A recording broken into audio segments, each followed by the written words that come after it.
I was floored at how fast she would gavel when people wave the flag. And you know, technically, Brad, okay, you're right, it's a banner, it's the Star Spangled Banner. So, on that technicality, you're right. But guess what? You get the Capitol Police. Throw us all out. How much is that going to give media? Huh? Throw us out for waving the flag. However, the term banner only applies to 3x5. Does not apply to little hand flag. Can I Exactly. say something? Yes. Okay, I was in Florida at the time, which is why I wasn't at the gun rights and the testimony and all that. Although I did write to my legislators and emailed them and called them and all that stuff. Right. But if there's another event like that, everybody should take a little hand flag in with them. Okay, stick it in your pocket and hide it till you're in the well. Then take it out and simply hold it. Do not give up your flag this time. I couldn't believe, I'm sorry, but I couldn't believe that gun rights people gave up their flags and put them away without a whimper. And I think I wrote to you or I wrote on the 802 Alliance website and said, if we're not even willing to stand up for or sit down for or whatever, our little flags and holding in our hands, how in the world do you think we're going to win the gun There were rights definitely battle? ones who took that flag and stuck it right into the desk and left it there. I think we should have sat there, I wasn't there, I shouldn't say we, but I am because I support gun rights completely, but we should have just sat there, not said a word, not moved, not put them away, just sat there and everybody should have held them. And she should have said, she would have said, put those flags away, their banners, and we could have sat there like that. Come on, you guys, you've read Saul Levinsky, right? You can have it be better. Rules for Radicals are Perfectly. it was a perfect Saul Levinsky moment. Everyone had just sat there, refused to give up the flags, refused to argue, just sat there and did absolutely nothing. What would they have done? What could they have done? With the Capitol Police called 300 people out of there. The next time there's a rally like that, let's make that part of our stand. Do be non-violent civil disobedience. Don't give up the flag. Well, she would have had two options. Either to call the Capitol Police and everybody convicted, or cancel the hearing, which in turn would nullify that bill. That's right. So let her, put it on her, as Levinsky would say. Right. Put it back on the timer. Yep. Okay. That's what should have happened. Yes, and so, but I figured, I was a little bit forgiving because I said, okay, they were all blindsided. Nobody knew that the legislature was going to do that to them, tell them to wait. Wow, that's Well, good. if you listen to what But now you're ready. it was Maxine. Huh? It was Maxine. Yeah, I don't care who it was. Yeah. Okay, shouldn't have happened. Because they know that we're just a toothless tiger when we do stuff like that. They know they can run all over us. We won't stand up for our flag. Oh, but we're going to stand up for our gun rights when the cops come to the door. Sure we are, not. So, start small. So that's my first suggestion. And I've been there. I'm not just talking. I've been there in those trenches. And I've done that kind of stuff. My husband can tell you. That was just a culmination. I mean, Yeah. I got so upset. let me just say I have a strong disdain. Yeah. And I say this, and I'll say it again, I've said it last week, I'll say it again. I will continue to fight the progressive socialist agenda until hell freezes over. And if necessary, I'll do it, yes. I've had enough. I turn around now, and I look, and it's just enough is enough. Thank you. I'm ready to go. I told the crews to just look right out. So we've had enough. Crews. Okay. And we was talking, and that was the first time they cut it back. And I was like, oh man, I got so much stuff to say. What do I say?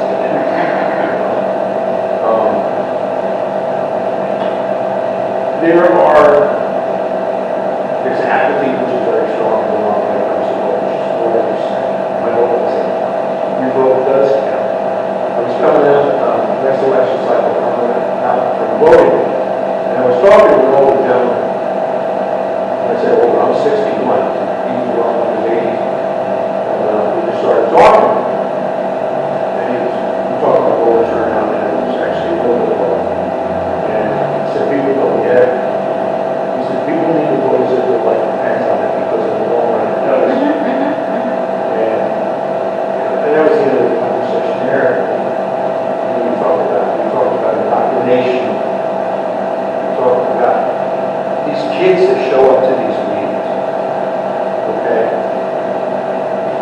How can you take a whole, junior or senior class out of school to show up to these meetings? Climate change is big. called a field trip. Well, yeah, who does? Well, and experiential learning. They got a They're all- I really want to say is get that thought and say, hey, you know what? We're still about 72% rural in this state. I have enough forested land for an carbon offset for 86 million people. Let's go. Let's go. With the taxes this year, look, that's only a couple cents, don't worry. No, that's 9/11. You know, when I try to explain to some of the younger generation, it's like, well, you have to be such a heartless. I said, tell you what, go back and learn American history, and then let's talk about being a heartless. I'm not being a heartless. These are the facts. This is how it is. Climate change, I'm not denying climate change has been happening on this earth for as long as Earth has been around. If you don't believe me, go look at the export standard. It's got nothing to do with it. If I shut off every internal combustion engine in this country, I'm going to get a 0.03% decrease in carbon emissions. Are you kidding me? The data's there. That hot stick, bullshit. Donkey dust. Biggest pile of bovine excrement I've ever seen. And now the NASA officials turn around and say, well, you know what, they're right. It was over. But all these kids are taught that. You know, when you're in high school, you're fired up about something. It doesn't matter what anybody says. They will take you to task for it. Oh, As far as they're concerned, you know, they're the reason their world is going to be destroyed in 50 years. You know, and it's just like, here's the data. You know, that's not what I was taught. I don't care what you taught. What you were taught was wrong. My teacher said, I don't care what your teacher says. You know, and go back to, one of the things that, like the elections, like, I don't want to say caution. I was advised that I should not tackle anything educational. By who? Huh? Who advised you? Not a name, but No. was it like a Republican Party official? Was it? These are people who are involved in politics. Which party? Both. Okay. Both. Because I know the Republicans do that. And I'm like, I fight with them all the time. now I'm going to go after them. Yeah. Then we get started getting across that friends and family that are teachers. And they have, and this is what we're starting, they have a healthcare program that you and I couldn't even purchase if we wanted to. It's that good. We can't buy it. So that's the Cadillac plan, and they're talking about having to get taxed on it for that guy. Put on hold temporarily. So that, okay, so you get taxed on it. What do you want to pay for it? Forward? No. No. So then, when you talk about tax expense, there has to be, everything begins and ends local. School. Everything begins and ends local. Not only is it in the Constitution, but a lot of times, most of the time, those schools in rural communities are not of that community. But that system has been ruthlessly destroyed by the last 50 years. It's been completely wiped out. I mean, if you've been to a large public school, my daughter went to school in Bay County, Florida. I was a Coast Guard member for almost 30 years. Went all around the country. And my last community station was Panama City Beach, Florida. My daughter went to the only A1 school in the county. Okay? Remember that $709 billion figure I threw out at you earlier, public school spending? 82% of that figure goes to support top-end administrative public school education. I'm not denying that teachers have to take money out of their pockets to buy pencils, because when you look at that figure, $790 billion, only 2% of that money is spent on supplies. And then those supplies, they include electricity and fuel. Right? So yeah, do we have problems at the local level? You're darn right we do. We're getting ripped off every time we turn around. To the tune of a bazillions of dollars. You can't even print this stuff. You couldn't put it all in one space. That's how much we're losing. But the problem isn't the taxes. It's the fact that I sent my daughter to school there every day for 4 years and didn't question it. I never went to a school board meeting, right? I see guys going to them and standing up and try to say something, but they're getting drowned out. There are these kids we're talking about are coming in with their signs and they're screaming, and the school board members are letting it happen. Oh, they're into your 2 minute sign. This is the state of American education today. I live in Lindenville, Vermont, where there's Linden Institute.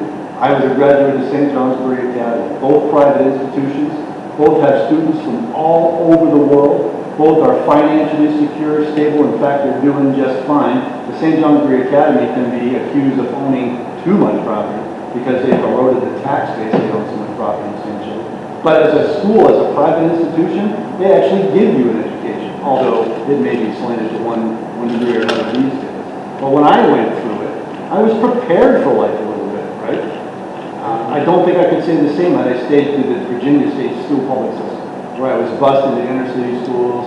I had to fight my way through all kinds of problems. You know, I have a lot of different attitudes about public education, but the fact that we spend so much money and get so little out of it is beyond that. It's beyond, and it makes me wonder, you know, when is it that American parents and families are going to get up and say, no, I'm not sending my kids to school anymore, and do their own thing again?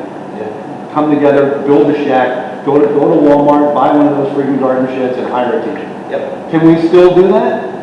You'd probably be sent to jail if you did, because you're not in accordance with the NEA, this foundation, this federal program. You cannot teach your own children about anything without state approval. Try it. Just try it. You don't get accreditation from to it. homeschool the children, and they had to follow. You gotta follow it. Oh yeah, they're gonna make it sound great. Oh yeah, we'll give you access to all of our facilities. We want you here. We're gonna include you. We think you're doing great. As long as you're teaching your kids exactly what we want you to teach them. And by God, don't teach them about the United States Constitution or your state's Constitution. I didn't learn about Vermont State's Constitution until 2 years ago in a red damn thing. You know, word for word like you did, man. And I keep reading it every day. Done it. Hey, probably 4 years ago, I got very active in the gun rights movement. But I started reading the Constitution, and I still read it. And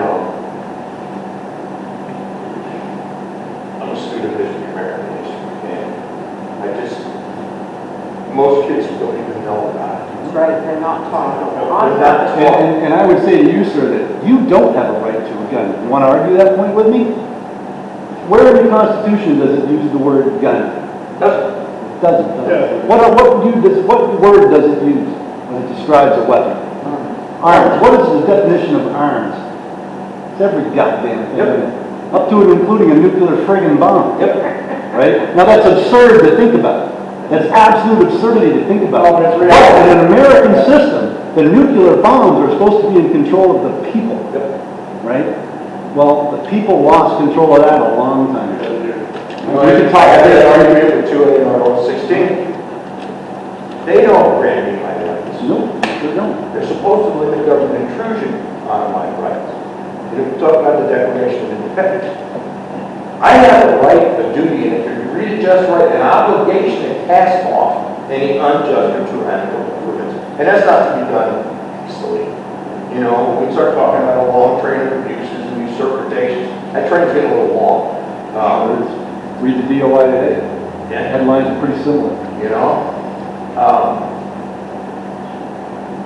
And so we start looking at this, and the recent kids start talking, this is just my thought process on it.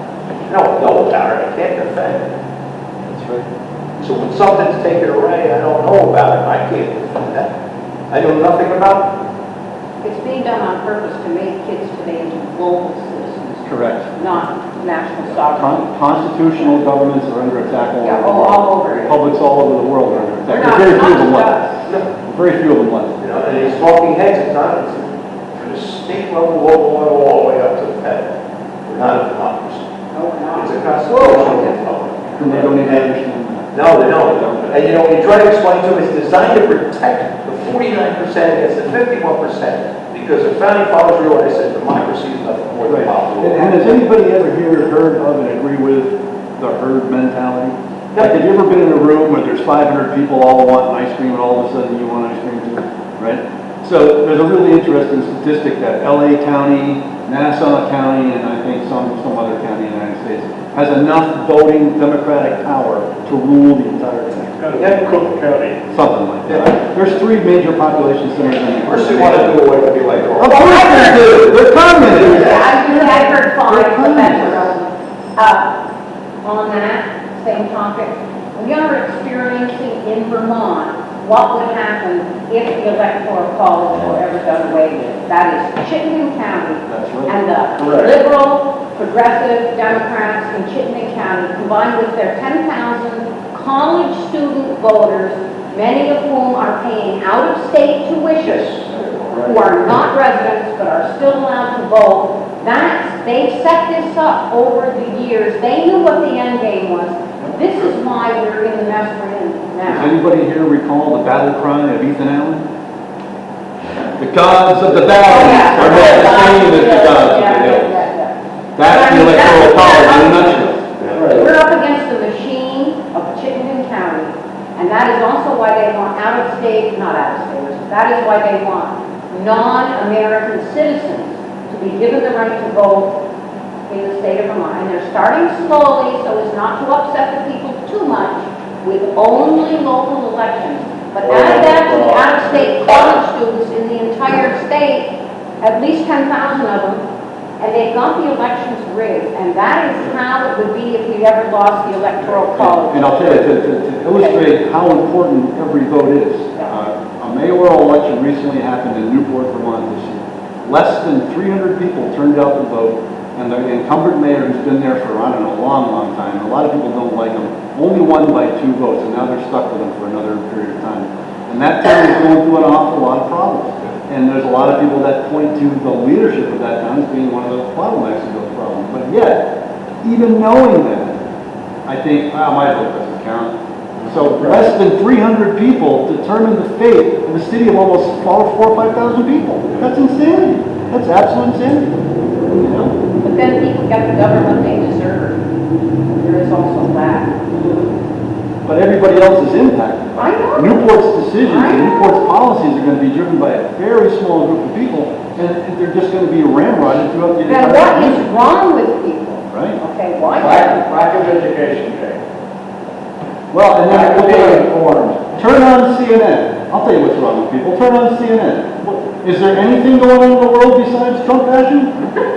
I mean, I'm not a big fan of Donald Trump. I read his book a long time ago, way before he was president, and I labeled him a criminal then. I still think the guy is a criminal, but I do give him courage for standing up and at least taking the job. You know, his own chief of staff said he's a despicable human being, right? But he's going to keep him in there. I have mixed feelings about this, but at the same time, I also am smart enough to realize that not everything we see is the truth. We don't see the whole truth. He's made some statements that are pretty clandestine that lead me to believe that he's smarter than I think. Oh, he's smart. You don't get to be a billionaire. Well, you know, there's been so many things said, but it's just, it's beyond, it's beyond Face facts. I mean, the man has done more to straighten out this country Yes, he has. than the last 3 presidents. Well, remember, there's an army of men behind every president. I'll give you that. You know, Donald Trump is not the leader of the free world. Donald Trump represents those who lead the free world. Correct. You know, if you think that one man, I mean, I'm not a big fan of Bernie Sanders, but he made a lot of sense in 2016. He said, one man cannot fix all of this. It takes a nation to fix it. And I'm not behind Bernie, I'm not behind that way of thinking. I'm more behind the Constitution. I'm more behind the Constitution. But like you can recognize it, nobody reads the document anymore. When I have an argument with someone who has a liberal viewpoint, when I ask them, have you read the Constitution? I'll guarantee you that 100% of the time the answer is no. And I stop the argument right there. I give them a pocket copy of it, because they're free online. It costs them 5 sheets of paper and a little bit of printer ink, and a little bit of time to make it. Give them a copy of it. Tell them to read it. I'll be back in 6 months. I've changed 3 minds. 3 minds. Keep it up. And one of the minds told me that if we were alone on a desert island, that he would drain the blood from my head because of my beliefs. He was a communist. You know, he's the kind of guy that believes that people should This get is why together. the Second Amendment was written. Thank you. And that's what I told him. I said, this is why I don't want guns to do. But no, he's a good friend of mine. He's a young man, he's an entrepreneur, but he's just going on a different road. yeah, he's been. He's your friend and he told you he drank blood from your head? He said it, you know, and he said it in a way that I didn't take it as a personal threat. He said it figuratively speaking. But I read into that, it's like, he's actually very serious. He believes in his method so much that he would fight for it. And I don't know if you guys saw the headline 2 days ago, but Antifa is calling their members to arms. Yes. They're showing pictures of themselves with automatic weapons, training. They're actually going to start meeting these ultra-right groups with violence. So, And if anybody's going to start World War III or another civil war in the United States, it's going to be them. So, you know what's gonna happen? We'll have martial law. what does the state of Vermont's Constitution say about that? Can't have martial law. And Trump will. That's not apply to civilians. I don't doubt it for a second. And seeing as they don't support the militia, it doesn't apply to me. And the military will go with him. If Half that kind of stuff happens, Half of them will. That is another issue, Yeah. the Governor's Council Lieutenant. We saw it during Hurricane Irene, where the governor called on mutual aid from 2 different states. We had National Guard here from Virginia and Utah helping the Vermont National Guard because of the Council Lieutenant. We have a mutual pact. If any civil unrest happens in Vermont, our governor has the authority to call on 10 different states to come in here and squash it. And that is signed by Obama. So, this is what we got to keep in mind. Yeah, the National Guard in 1906, 1903, 1906 was completely federalized. The militia basically was completely federalized. And then in the 50s, get this, I just learned this not that long ago. In 1953, Vermont legislature pushed through a constitutional amendment which stripped the ability for citizens to elect militia leaders. Why did they do that? What was the reasoning behind it? Why would you eliminate a grassroots effort or a grassroots ability for people to defend themselves? Who has that voting authority now? What do you mean by that? The legislators. Yeah, correct. And Vermont is the last state in the union that actually elects adjutant general of the National Guard. These are supposed to be elected leaders that we follow into battle, ladies and gentlemen. They're not supposed to be appointed bureaucrats by the socialist government. Correct. Our militia was federalized, the weapons were taken from us. I was a kid growing up in Vermont when the armies were still open. Anybody else here? They were all open. Every freaking town, every county seemed to have one. There were guns, mortars, machine guns, tanks. Our parades were awesome. Our parades rocked. So now they're all rec centers, abandoned buildings. The state has centralized forces. The National Guard of the state is an element of a larger federal force that is constantly being tasked overseas with international police assignments, leaving the state totally unprotected. We've got a cadre state guard that stands up as a paper tiger that does absolutely nothing. I was a member of that group for 6 months. I couldn't believe what did nothing. Anyway, I don't want to speak bad about that group because at least they're there. we were members of that group for 6 years. At least they're there. They keep going. So I applaud them for that. However, you know, when you talk about the National Guard, the ability to defend ourselves, the deer rifle in your closet isn't going to do squat to defend anything. Now, collectively, yeah, you get 3,000 deer rifles together, you got something to talk about. However, at this stage in our history, why don't we have the strongest individual defense system on the